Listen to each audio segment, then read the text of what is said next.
jitahidi kuyatendea kazi yale ambayo tunajifunza, kwa sababu kitu pekee ambacho kinaweza kikakuvusha kwenye majira yote ni neno la Mungu.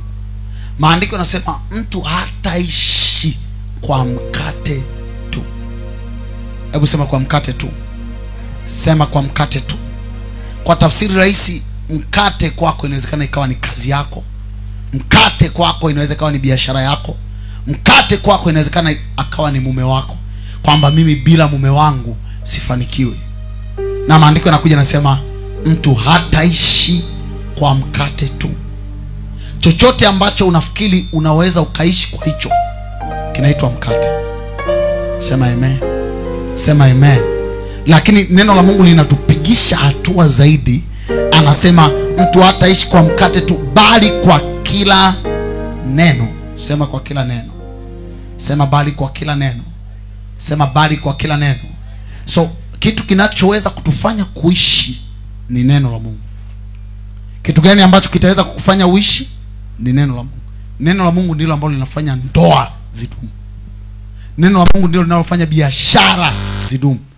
Neno la Mungu ndilo linalofanya huduma za watu zidumu. Neno la Mungu ndilo linalopelekea chochote ambacho kiko chini ya jua kiweze kudumu. Kama kwa neno kila kitu kiliumbwa, kumbuka kwa neno kila kitu kitadumu. Wangapi wamenielewa ninachoongea? Wangapi wamenielewa ninachoongea? Now, hakikisha unatendea kazi yote ambayo Mungu anatupa kujifunza kutoka kwenye madhabahu. Sema amen. Alright. Now twende kwenye kitu ambacho tunaenda kujifunza siku ya leo. Bwana Yesu asifiwe. Na siku ya leo tutakuwa tunajifunza mapambano ya kifalme. Sema mapambano ya kifalme. Sema mapambano ya kifalme. Amen. Bwana Yesu asifiwe. Na tutaangalia vitu kadhaa siku ya leo. Kama nitabaki kwenye msingi, itakuwa ni kwa sababu ya muda, lakini nitakufundisha vitu vya msingi sana siku ya leo. Kabla hatujaenda mbali, tuende kitabu cha Ufunuo wa Yohana. Ufunuo wa Yohana. Nafikiri unaweza kuelekea vizuri sasa ili niendelee.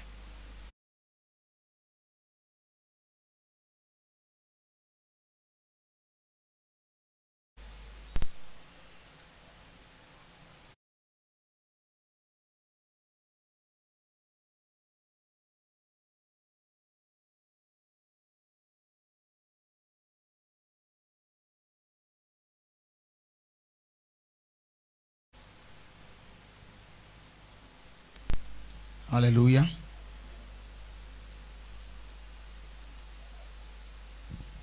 Okay. Tuangalie kitabu cha Ufunuo wa Yohana sura ya 5. Tuanzie pale. Ufunuo wa Yohana sura ya 5.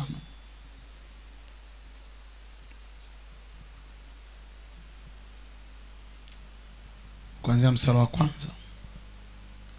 Kisha nikaona katika maono, katika mkono wa kuume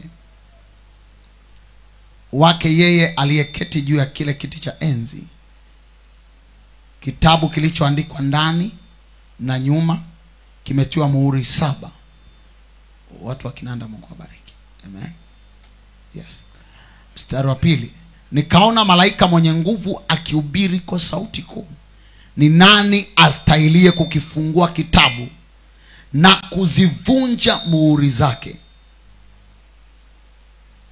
Wala hapakuwa na mtu mbinguni wala juu ya nchi wala chini ya nchi aliyeweza kukifungua hicho kitabu wala kukitazama. Nami nikalia sana, kwa kuwa hapakuonekana mtu astahiliye kukifungua hicho kitabu wala kukitazama. Mstari wa 5. Na mmoja wa wale wazee akaniambia, usilie, tazama simba aliye wa kabila la Yuda, shina la Daudi, yeye ameshinda apate kukifungua kile kitabu na muhuri zake 7.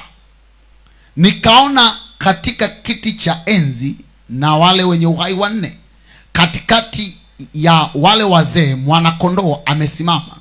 Alikuwa kana kwamba amechinjwa, mwenye pembe 7 na macho 7, ambazo ni roho 7 za Mungu zilizotumwa katika dunia yote. Akaja akakitwaa kile kitabu katika mkono wa kuume wake, yeye aliyeketi juu ya kile kiti cha enzi. Hata alipokitwaa kile kitabu, hao wenye uhai wanne na wale wazee 24 wakaanguka mbele za mwana-kondoo, kila mmoja wao ana kinubi na vitasa vya dhahabu vilivyojaa manukato, ambayo ni maombi ya watakatifu. Nao waimba wimbo mpya wakisema, wastahili wewe kukitwaa hicho kitabu na kuzifungua muhuri zake, kwa kuwa ulichinjwa ukamnunulia Mungu kwa damu yako watu wa kila kabila na lugha na jamaa na taifa. Ukawafanya kuwa ufalme. Sema ukawafanya kuwa ufalme. Kila mmoja paza sauti yako. Ukawafanya kuwa ufalme na makuhani kwa Mungu wetu, nao wanamiliki juu ya nchi. Sema amen. Sema amen. Nao nataka tuishie hapo. Anasema mstari wa 10, ukawafanya kuwa nani? Ufalme na nani? Na makuhani. Ufalme na nani? Na makuhani. Kuna vitu viwili amevizungumzia hapo. So kazi nzima ya msalaba ya Yesu, kuna mahali ilikuwa inatupeleka. Cha kwanza, ilikuwa inatupeleka kwenye nafasi ya kifalme. Kazi nzima ya Yesu, mahali pa kwanza ilipokuwa inatupeleka ni mahali pa ufalme. Amen. Lakini sehemu ya pili ilikuwa ni sehemu ya ukuhani.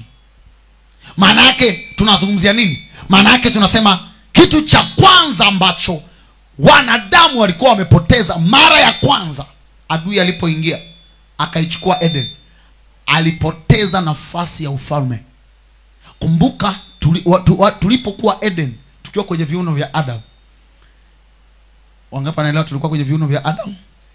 Yes. Tulipokuwa Eden kwenye viuno vya Adam, wote tulikuwa ni wafalme. Na kipande cha pili cha ukuhani kilikuwa hakipo. Kwa nini kilikuwa hakipo? Kwa sababu hakuna mwanadamu ambaye alitenda dhambi, wala hakuna mwanadamu aliyekuwa muovu. Kwa hiyo kulikuwa hakuhitaji Yesu kufa kwa ajili ya wenye dhambi. Wangapi wanaelewa ninachoongea? Maana yake kulikuwa hakuna shughuli yoyote ya kikuhani ili kuleta upatanisho, kwa sababu kazi ya kwanza ya kuhani ni kufanya upatanisho kati ya mwanadamu na Mungu. Kwa hiyo kulikuwa hakuna huduma ya kikuhani. Kwa hiyo tulikuwa na kofia moja ambayo ilikuwa ni very powerful, ilikuwa ni ufalme. Kwa hiyo Adamu alipoumbwa, cha kwanza alichopewa ilikuwa ni ufalme. Na ndio maana kwenye rank za hili andiko utaona kitu cha kwanza kinachotangulia, maandiko yanasema akatufanya kuwa ufalme. Sio akatufanya kuwa makuhani, sio akatufanya kuwa mitume na manabii, sio akatufanya kuwa walimu, sio kwamba akatufanya kuwa wainjilisti. Cha kwanza anasema akatufanya kuwa wafalme. Maana yake kitu cha kwanza ambacho mtu yoyote ambaye ameokoka anatakiwa kukitamani ni kuwa miliki, ni kuwa na neema ya kiutawala, to have kingship anointing, kuwa na mafuta ya kifalme kwenye kichwa chake. Bahati mbaya zaidi tuliokoka tuko hivi, sisi tumebaki kupambana kwenye nafasi moja ya kikuhani, tumeacha nafasi ya pili ya kifalme. Kwa unakuta adui ana take over kwenye nafasi ya kifalme, wakati sisi tumeng'ang'ania Biblia. Wangapi wanaelewa ninachoongea? Ndio pale ambapo utakutana na watu waliookoka, hakuna kitu chochote kinaendelea kwenye maisha yake na yupo comfortable. Maana yake nafasi ya kwanza ilikuwa ni political position. Nafasi ya kwanza ambayo Mungu alimpa mwanadamu ya kwanza ni political position, kabla ya priesthood position. Wangapi wanaelewa? Unapozungumzia dominion unazungumzia kumiliki. Amen. So tunaona Mungu cha kwanza alichompa Adamu, akumpa priesthood, akumpa ukuhani. hakumfanya kuwa apostle, hakumfanya kuwa pastor, hakumfanya kuwa mtume au nabii, hakumfanya kuwa mwinjilisti. No, hakumfanya kuwa mwalimu wa neno la Mungu. Cha kwanza alichomfanya mwanadamu, anasema nenda ukatawale. Wangapi wananielewa ninachoongea? Wangapi wananielewa ninachoongea? Na ndio maana shetani anajaribu sana kuhakikisha watoto wa Mungu hawafahamu vya kutosha kuhusu nafasi yao kiutawala. Hawafahamu vya kutosha kuhusu nafasi yao kwenye nafasi ya kumiliki. So shetani ndo pale ambapo anakuja kuwabana. Kumbuka, aliye mfalme ndiye mwenye nguvu kwenye nchi juu ya makuhani. Wangapi wanaelewa ninachoongea? Mfalme yoyote ndiye mwenye nguvu juu ya makuhani. Kwa hiyo ana uwezo wa control makuhani kutoka kwenye nafasi yake ya kiti cha ufalme. Wangapi wanaelewa ninachoongea? So kati ya kitu cha kwanza ambacho kila mlokole alitakiwa atamani nafasi ya kuwa mtawala. Na that's why it is very dangerous ukawa na kanisa ambalo linaonekana lote linang'ang'ania maiki, linataka kuwa pastors. It is very dangerous. Kanisa la Mungu kuna position ambayo Mungu anataka tuwe nayo, na hichi kitu ndicho ambacho hata wazazi wanakosea. Kwa sababu anampenda pastor wake, anataka watoto wake wote wawe wachungaji. Anasahau kuna nafasi inaitwa ufalme na ukuhani. So watu wote wanasema nataka kuwa pastor. Nani atakuwa rais? Nani atakuwa mbunge? So you can imagine now, kuna nafasi za kiungu ambazo zimeachwa. Na kwa sababu zimeachwa, hakuna mtu aliyezijaza hizo nafasi. Na watu wa ufalme wa giza, kwa sababu wanaufahamu na wana akili, wametake over. So wakati unakuja kukisanua kwamba jamani ndo tuamke, jamani ndo tuamke, tayari wameshachukua nafasi. Kila nafasi imekaliwa na Mhivi na Mperizi na Myebusi. Ndio unakuja kushtuka kwamba tunatakiwa tuingie kwenye nchi yetu ya Kanaani iliyojaa maziwa na asali, alafu ndani yake tayari kuna majitu yamekaa. Wangapi wamenielewa ninachoongea? Wangapi wamenielewa ninachoongea? Kwa lazima sasa wakati huu watoto wa Mungu macho yao yaanze kufunguka. Kwa sababu kama macho yako hayatafunguka, at the end of the day utabaki kwa nyuma. Utabaki kwenye nafasi ambayo shetani yuko over you. Wangapi wananielewa ninachoongea? Sisi tunaacha haya mambo hayatuhusu, hayatuhusu. Yanakuhusu. Kwa sababu nafasi ya kwanza uliyoumbwa nayo ni ya utawala. Wangapi wananielewa ninachoongea? Binadamu yoyote tunasema ni kiumbe cha kisiasa. Binadamu yoyote ni political being. From this angle, utaona kila binadamu kutoka kwenye usawa huu, kila binadamu ni kiumbe cha kisiasa. Kwa sababu mwanasiasa yote ili aweze kutawala lazima awe na eneo analomiliki. Lazima awe na eneo analomiliki. Not necessarily wote tuwe marais, not necessarily wote tuwe wabunge, lakini kuna nafasi unaweza ukawa nayo ambayo inakuonesha kwamba una nguvu kwenye eneo fulani. Unaweza ukawa na nguvu kwenye kumiliki kwenye biashara. Unaweza ukawa na nguvu kwenye kazi zako ofisini. Ukawa na nafasi. Wangapi wananielewa? Unajua sometimes naweza kuwa naongea vitu, sasa unajua apostle, hivi vitu unavyoviongea havituhusu. Na unajua kwa muda mrefu tumesema havituhusu, na ndio maana mambo hata yakiharibika kweli yanakuwa yatuhusu. One thing I love about Catholic Church, those guys wako smart. Na ndio maana ukiliona kanisa popote la Roman Catholic liheshimu. Usidharau, liheshimu. Sasa sisi tunanena sana kwa lugha, nyie mnanena sana kwa lugha. Wow, wamejua kujijenga kwenye nafasi ya kifalme. So utakuta linakuwa na nguvu. Kwa nini linakuwa na nguvu? Kwa sababu tayari limejiestablish. Leo hii rais yoyote akitaka kuingia kwenye makanisa ya Kipentekoste, lazima hilo kanisa livurugane ibada siku hiyo. Pastor aelewi avae suti gani? Pastor aelewi rais atapitia mlango gani? Shemasi sijui siku hiyo ataenda kukodiwa, I don't know. Lakini Catholic walishajipanga. Rais akija, yani akiingia ibada imenyoka hivi. Sio kwa sababu rais amekuja ibada inavurugika.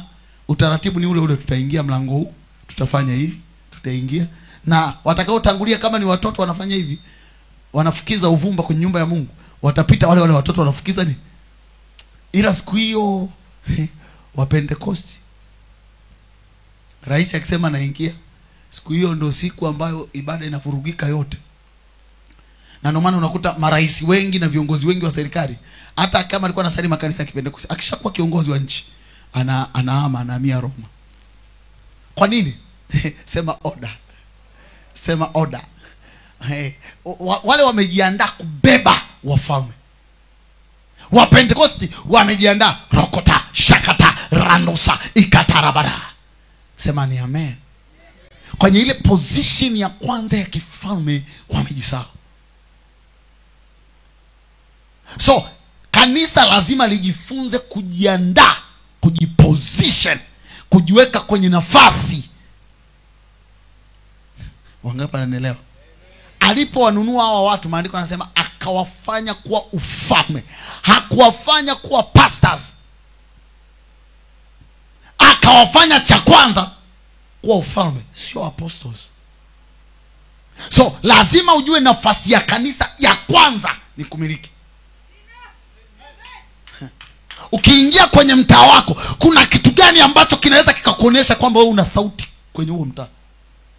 Maana yake wewe umekaa pale as a king, kama mfalme. Kitu gani? Ukiingia kwenye ofisi wakalitaja jina lako, haijalishi standard yako ya cheo chako, lakini kila mmoja anakufahamu, anasema jamaa yule hapana, ni wa level zingine, sio muda mrefu atafika mbali.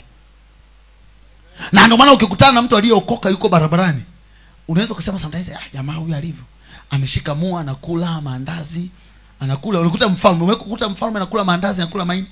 Unajua ndio mtao. Unajua mke wangu, hebu onja nawe, ni laini sana. Mfalme, you will never find a king eating like that. Hautakuta mfalme anakula namna hiyo. Hautakuta mfalme anakula namna hiyo.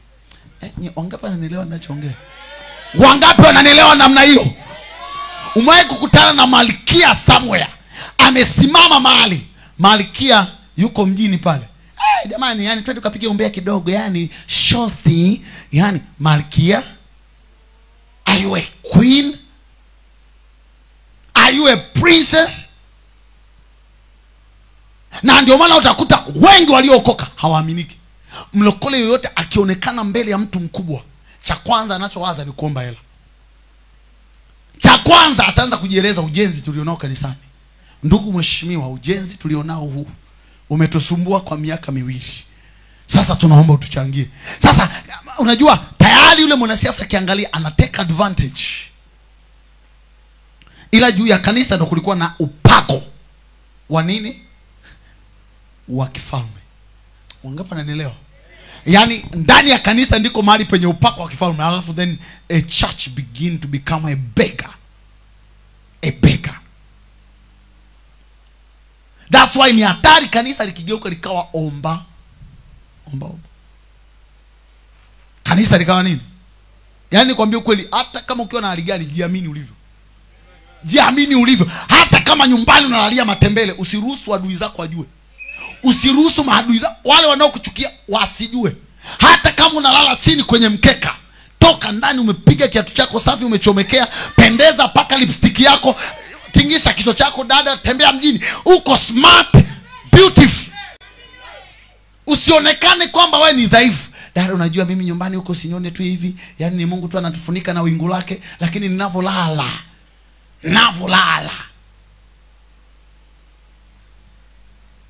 Wangapi wananielewa ninachoongea? Kabla sijamuoa mke wangu zaidi ya mwaka mmoja, nakaa nalala chini. Kwani uliniona mahali naongea? Uliako niona naongea mahali? Kwa jamani, mimi nilikuwa nalala chini. Unaona uko nalala chini. Hilo watoto wangu nyumbani wanajua baba analala wapi? Analala chini. Wangapi wananielewa ninachoongea? That's why ni hatari mtu umeokoka yupiepie mdomo kila saa kifilimbi. Kila saa hakunaga mfalme ambaye anapiepie mdomoni. Akili yako lazima ianze kuamka. Roho Mtakatifu, take me to this position. Nipeleke kwenye nafasi ambayo nikikaa watu watajua, watu watafahamu ya kwamba mimi ni mtoto wako. Nisikilize, ukibehave kifalme, zawadi zitakazokuwa zinaletwa kwako ni za kifalme. Ukikaa kifalme, mume au mke atakaye kuja kwako ni wa kifalme. Angalia mke niliye naye. Now you will notice a kind of husband or a wife that will come to you, anaendana kabisa na namna ulivyo. Na ndio maana utakuta mtoto wa kifalme ametembea huko cha ng'ombe, anatembea huko nini, namtafuta dada mmoja nataka nimuoe. Wanachaguana wao kwa wao. Kwa sababu gani? Hata unavyokula tu. Yaani ukifika sahani unaifuta yote, utafuna mpaka mifupa. Uko mbele ya meza ya waheshimiwa, unakula mifupa na mtu umeokoka. Kula mifupa, vunja mifupa. Yaani hii mheshimiwa, yaani huku kusijala mwaka mzima. Yaani hii nyama, yaani jamaangu. Utawajua tu walokole. Ukitaka umjue mlokole vizuri, mweke kwenye chakula.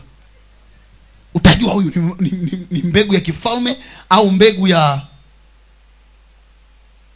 utaelewa kabisa yani akili zake zilivyo. Kula kwa star, kula hakikisha umebakiza.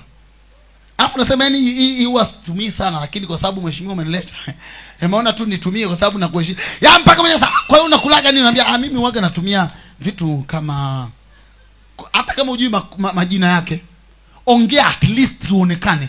Yaani kuna kuku mmoja hivi huwa anaita makange, huwa kuna vitu huwa vinawekwa mle ndani. Mara nyingi kuna hoteli kama nikienda hizi kubwa kubwa huwa natumia. Hata kama unaendaga kwenye mgao wa kawaida, sema tu naendaga hoteli kubwa na ile kwako ndo kubwa, si ndo wakati huo. Tatizo lako unataka yani ujihambo, unavunja miguu. Yaani mimi mpaka miguu ya kuku naiacha. Mimi miguu ya kuku huwa ndo napenda. Miguu ya kuku huwa mke wangu huwa ananitengenezea. Unajua unapoongea tu inaonekana wewe jamani wa wapi. Sawa, jamaa amechoka cha ng'ombe huyu. Yaani hapa amenunua miguu ya kuku na utumbo ndo anaenda kulia ugali nyumbani. Hata kama unakula miguu ya kuku na utumbo, nyamaza kimya, usiongee. Ongea vitu. Mimi huwa natumiaga kuku mara nyingi, hata kama ni utumbo wa kuku na vichwa vya kuku, unaenda pale unajumua, unaenda navyo nyumbani. Akawafanya ufalme na nini? Na makwa. There is a way mfalme ana behave. Kuna namna mfalme ana behave. Unanielewa ninachoongea? Sema amen kama unanielewa. Sema amen kama unanielewa. Mgeukie jirani yako, mwambie wewe ni mfalme. Mwambie wewe ni mfalme. Anasemaje? Anasemaje? Angalia kitabu cha Mithali 23, nikuoneshe kitu. Angalia Mithali 23 mstari wa kwanza na wa pili, tatu.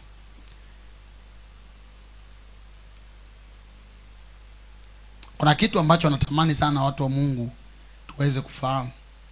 Alafu kwa nini sijui nimeanzia hapa? Twende kuanzia mstari wa kwanza. Wote tuko pale. Mungu ameweka mafuta ya kifalme juu yako. Mafuta ya kutawala, dominion, kingship, anointing. Angalia anasema utakapoketi kwa chakula pamoja na mtawala, sema mtawala. Kwenye Kiingereza anasema when thou seated to eat with the ruler or a king, consider diligently what is before thee. Anasema utakapoketi kwa chakula pamoja na mtawala, muangalie sana yeye aliye mbele yako. Ufanye nini? Muangalie sana aliye mbele yako. Nani? Mfalme. Mstari wa pili. Tena ujitie kisu kooni kama ukiwa mlafi. Maana yake usiwe, unajua hiki nakula sana, yani unakuta mtu amejaza replate. Unajua mimi huwa nikifika kwenye vitu kama hivi huwa napiga sana. Wewe unajua mitoko ni ya mara chache hii. Hizi ni wazao wachache hizi. Anapiga vitu. Wakati amenelewa na watu wa Mungu. Kwa anatoka sana kuanzia matikiti, ndizi, mananasi, mapera, manini tena? Maembe, machungwa. Mpaka sahani imefika mwisho. Kuku vipusa viwili, nyama za kuchoma, nyama za kukaanga, nyama za kufanya nini, za kubanika, nyama za kuanika kwenye jua. Zote. Hakikisha mishikaki vyote. Maandiko yanasema utakapokaa na mtawala, utakapokaa na mfalme, anasema dogo uwe makini. Anasema kwa sababu gani uwe makini dada? Anasema aisee, na sio tu ishi hapo, anasema uchukue kisu ukiweke wapi? Ukiwa mlafi. Maana yake jidhibiti.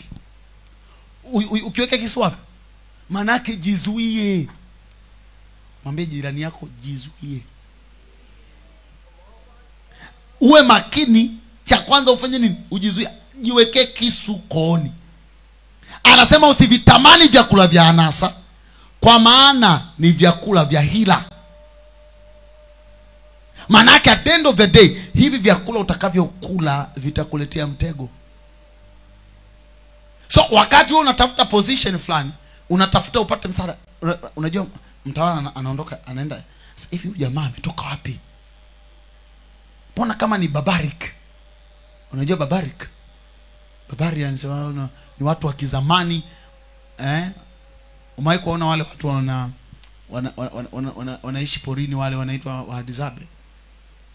Namna wanavyokula. Umewahi kuona? Kula nyama utumbo wa nyani.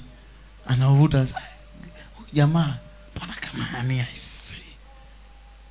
Wangapi wananielewa ninachoongea? Utakapokaa na mtu yoyote mkubwa, yani hakikisha unapokula unabakiza. Popote, yani hakikisha kuna kitu kinaonekana kimebaki. Yani kile ndo kinachobaki ndo heshima yako. Utakachokula kile ni utukufu wako. Kitakachobaki heshima yako. Wangapi wamenielewa ninachoongea? Yani hakikisha pale, anasema yani huyu jamaa ana star. Anavyokula kwanza hana haraka. Anaongea, sio unakula chakula kiko mdomoni. Maana vimemdondokea. Meza kwanza. Anasema ya. Hata kama hujui kutumia kisu, weka tu huma, chomeka hivi huma. Chukua kisu, fanya hivi, at least usionekane na wewe. Unajua si tushazoea, kuna mimi yani mimi nimezoea kuufinya. Unajua watu wanacheka kwa sababu unajua hii ni Biblia. Maandiko yanasema utakapokaa na mfalme, muangalie sana usoni, kwa sababu wakati unamwangalia usoni naye atakuwa na kuangalia.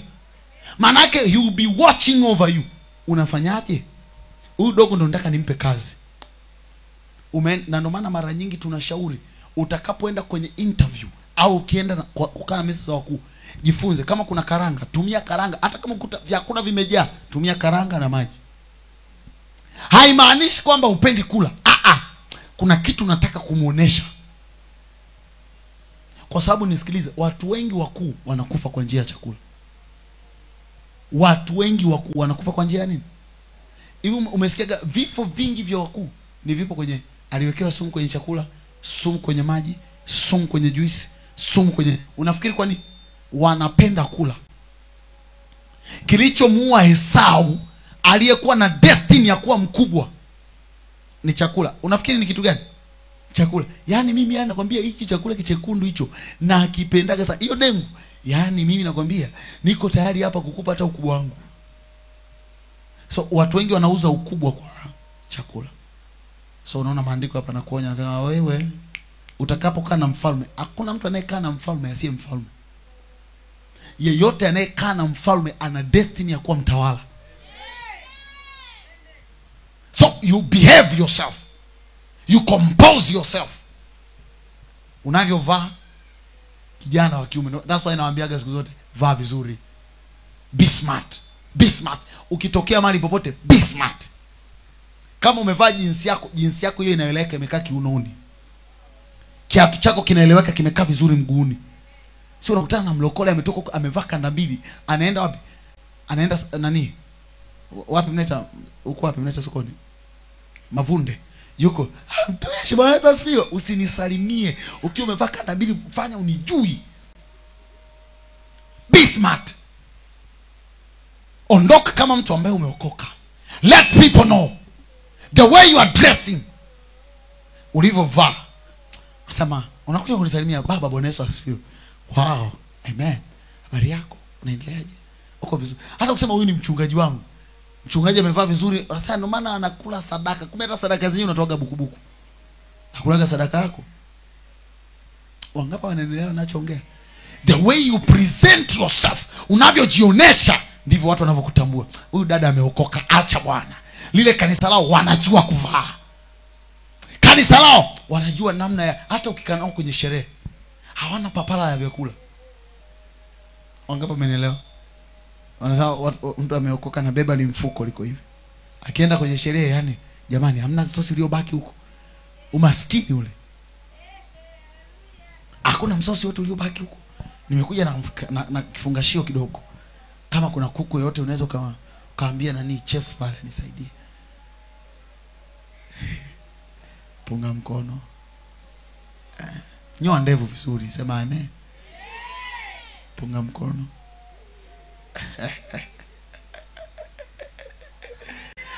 I don't know naongea na nani, lakini naongea na mtu jioni ya leo. Asubuhi ya leo. Jioni ya leo. Unajua mambo haya bwana. Usipowafundisha washirika wako, utakutana na washirika ambao wanafanania cha ng'ombe. Na nikwambia ukweli, wewe pamoja unakaa cha ng'ombe, wewe sio mtu wa design ya cha ng'ombe. Yaani wewe ni mtu, mwambie mwenzio ni wewe ni palace material. Yaani sometimes ajione yeye ni mtu wa mjengoni. Unanielewa ninacho? Akili yako ifunguke. Wewe unajiona mimi hapana. Sio kwa mimi sitaishia hapa. Sitaishia hapa na watoto wangu. Sitaishia hapa na mke wangu. Sitaishia hapa na familia yangu. Mimi Bwana amenikusudia kunipeleka ikulu. Daudi leo linachunga kondoo, lakini kuna mahali linaelekea.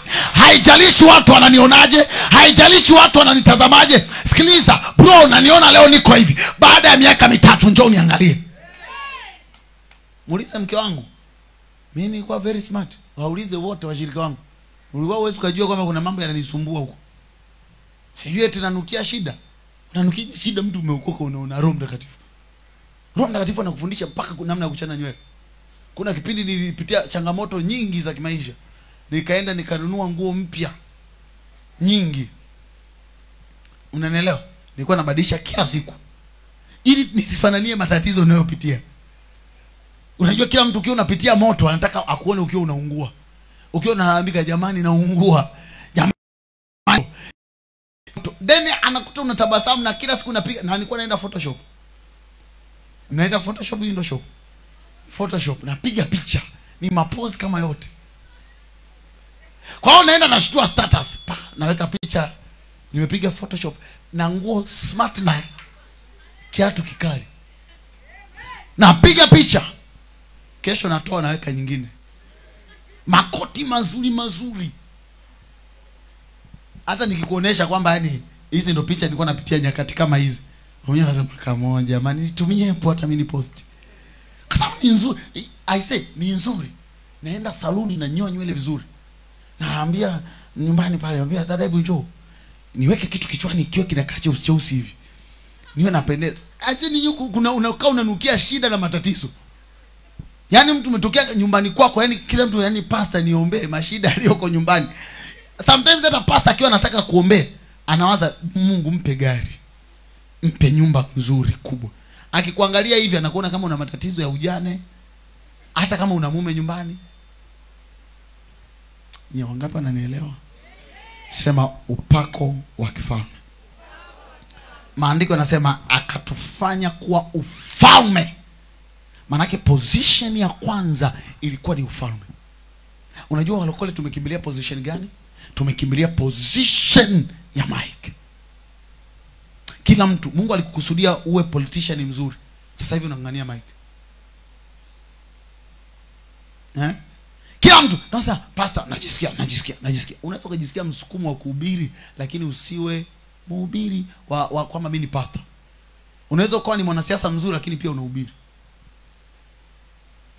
Kuna Nigerian billionaire mmoja anaitwa Maduka. Huyu jamaa ni billionaire, mfanyabiashara mkubwa, yani anaweza kapita weekend na gari yake hapa. Ameweka speaker nyuma. Anahubiri na ni billionaire mkubwa. Kuna billionaires wengi.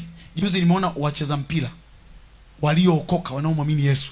Wamejiita wote, wamefanya camp mahali. Wanaimba, wanasifu, wacheza mpira mashuhuri. So imagine mtu anacheza mpira, anakata chenga, anafunga na goli, alafu ananena kwa lugha, amejaa roho. So tunaweza tukawa na watu ambao wana career zao na wanafanya vitu vikubwa kwa Bwana. Wangapi wananielewa ninachoongea? Kuna huyu mchezaji wa Yanga anaitwa nani? Nzengeli. Max. Max, wanamuita Max. Unamwona anavyojivunia Yesu.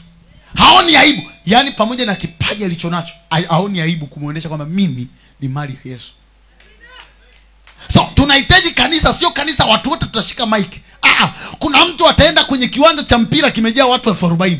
Atakapofunua shati lake akasema Yesu ni Bwana. Wow, watu wote wanasema jamaa yule pamoja na kipaji alichonacho kumbe ni Yesu anamsaidia. Anasema hebu nipeleke Jumapili. Wachezaji wenzao wanasema twende kanisani tukaabudu. Sema upako wa kifalme. Upako wa kifalme unatupa mamlaka ya kutawala kwenye kila eneo. Kila mtu kwenye eneo lake anatawala. Umeenda kwenye biashara, umekaa pale sokoni, wendo unauza zaidi ya wote. Na ninamwombea mtu mmoja hapa anayefanya biashara, Mungu akupe neema ya kufanikiwa kuliko wote unaofanya nao biashara. Watakapo kuangalia waseme huyu hapa tunamtaka, huyu hapa ana neema, huyu jamaa na Mungu. Hii neema isiondoke kwako kwa jina la Yesu. Nasema hii neema igande kwenye mwili wako kama ngozi kwa jina la Yesu. Upako wa kifalme unakupa kutawala kwenye eneo lako. Kwa nitaondoka hapa, nitaingia kwenye huduma. Kwenye huduma sitaki kuwa mnyonge. Kana mtu mmoja kana kuangalia hivi, nilitajia wewe ni kijana tu, unahubiri kawaida. Unataka nihubiri kawaida hao? Nilitajia wewe mnyenyekevu. Kuna mtu mmoja akaniambia wachungaji wote ni wanyenyekevu. Nikagundua unyenyekevu unakuwa misinterpreted. Unatafsiriwa vibaya. Yaani ukiwa pastor nataka ukiingia kwenye ofisi za serikali, wewe unafanya hivi. Wewe ni nani? Mimi ni mchungaji pale cha ng'ombe. Unataka nini? Naomba mnisaidie, kuna mambo hayako sawa. Nyie. Na ndio maana wachungaji wanaonekana sio kitu. Nani aonekane sio kitu? Siko tayari.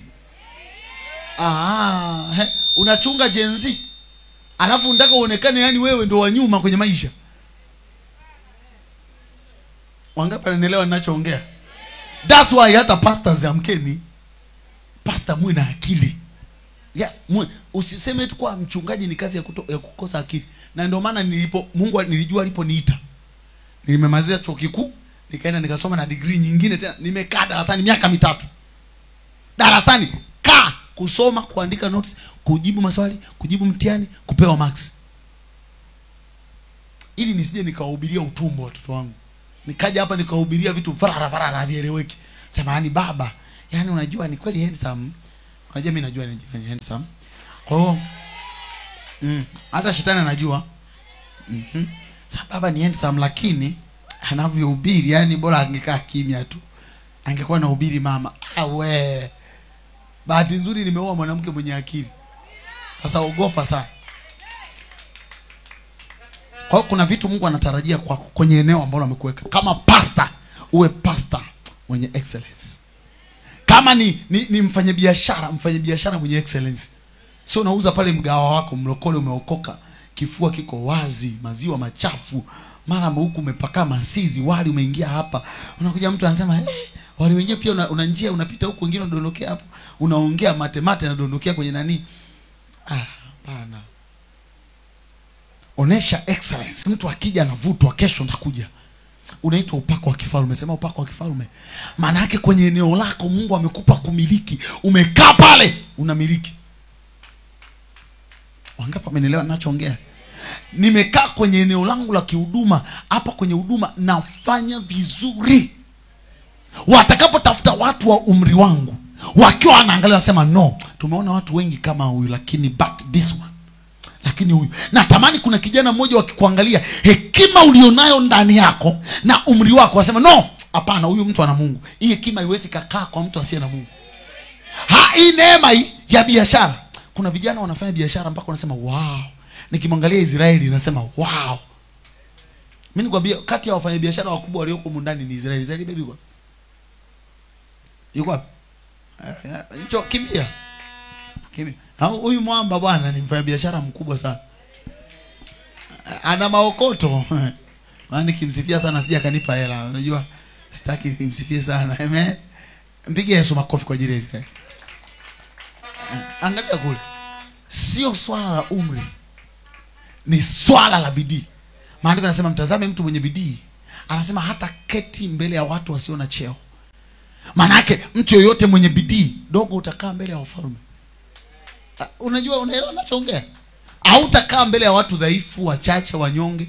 Si mnamkutaga naongoza tu maombi hapa mnamwona lakini kuna neema nyingine anayo.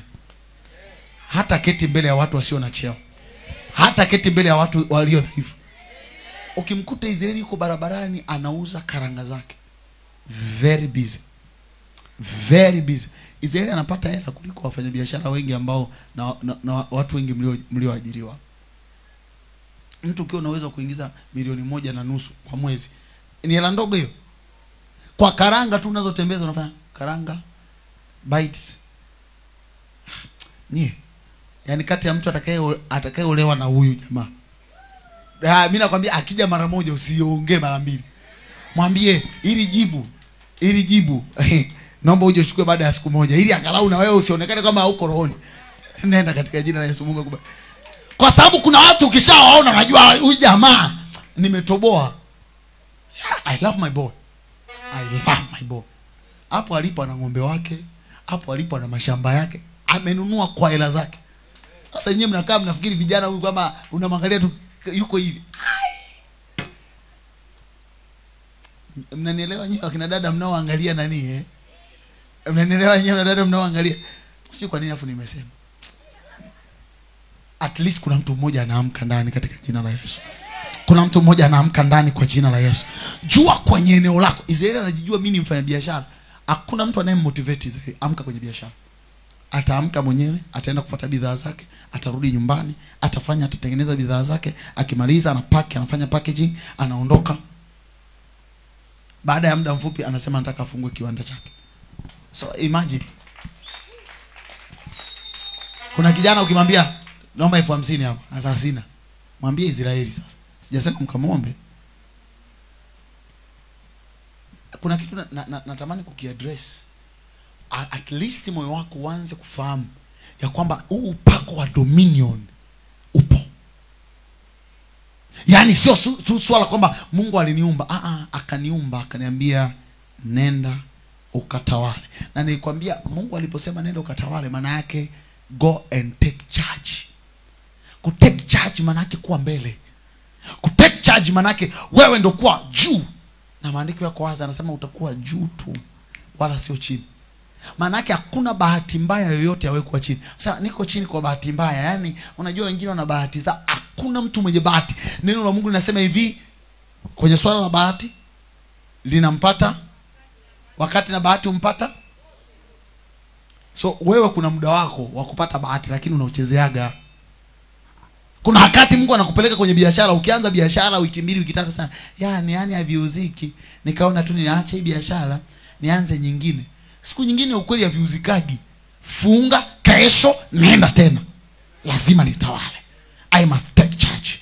I must take charge. Anatamani niwe na mtaji wa milioni 2 ndio nianze biashara. Israeli alianza na 6,000.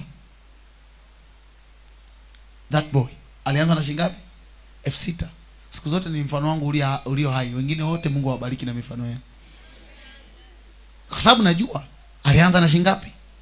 6,000. So 6,000 umeanza leo imekupeleka kwenye mamilioni, imekupeleka kununua ng'ombe, imekupeleka kununua mashamba, sijui na mbuzi, sijui na nini. Wewe. Sema take charge. Sema nitakuwa mbele kwenye eneo ambalo Mungu ameniweka. Sema nitakuwa mbele. Sema nitakuwa mbele. Sema juu yangu kuna upako wa kifalme. Manake naamini siku moja kwenye ile ofisi I'll be the boss. Imagine Yusufu ameingia kwenye nyumba ya Potifa. Ameingia kama mtumwa, akakaa kama bosi. Maandiko yanasema Potifa akasema huyu jamaa mbona kila anachogusa kinafanikiwa. Maandiko yanasema akamweka juu ya mali zake zote isipokuwa mke wake. Wangapi wananielewa ninachoongea?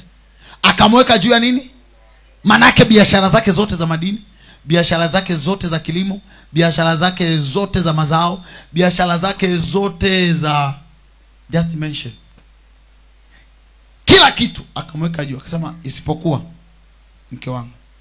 Mimi ndajua tu mke wangu na chakula kinachoingia kinywani mwangu. Mke wangu